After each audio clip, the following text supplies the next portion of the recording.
Hello everyone, welcome to my channel. ఈరోజు omelette curry ఎలా చేయాలో చూడండి.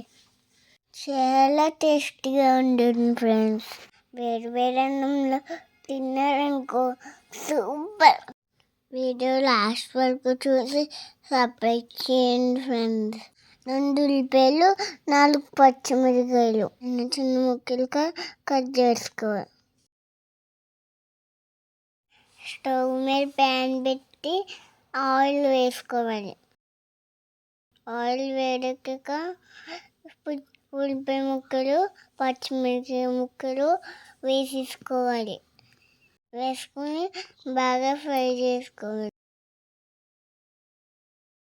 కొంచెం ఫ్రై అయ్యాక పసుపు వేసుకోవాలి. బాగా కలుపుకోవాలి.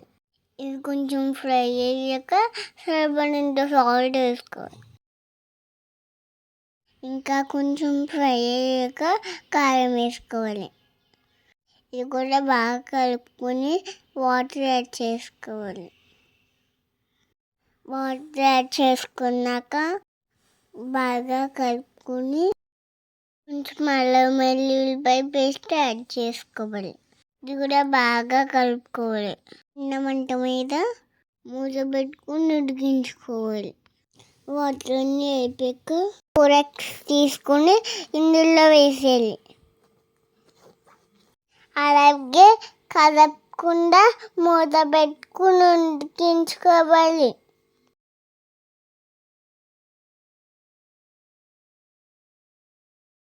చూడండి ఫ్రెండ్స్ ఎలా ఉడికిపోయిందో. ఈ ఉడికిన గుడ్లని ఫ్లిప్ చేసుకుని మళ్ళీ మూత పెట్టి మళ్ళీ ఉడికించుకోవాలి. నెమ్మదిగా ఫ్లిప్ చేసుకోవాలి, ఎందుకంటే విరిగిపోతాయి కదా. ఆమ్లెట్ లాగా తినాలి ఫ్రెండ్స్, అందుకే జాగ్రత్తగా చేసుకోవాలి. మూత పెట్టుకొని కాసేపు ఉడికించుకుంటున్నా. అవి ఫ్రెండ్స్ సర్వింగ్ బౌల్లోకి తీసుకోవడమే. ఇంకా టేస్ట్ మాత్రం సూపర్గా ఉంటుంది ఫ్రెండ్స్. ఇంట్లో ఏం లేనప్పుడు మా అమ్మని ఈ కూర చేయమంటాం. వేడి వేడి అన్నంలో తింటే అబ్బాబా అంటారు. సూపర్. వీడియో నచ్చితే సబ్స్క్రైబ్ చేయండి ఫ్రెండ్స్. మళ్ళీ వీడియోలో కలుద్దాం. బాయ్.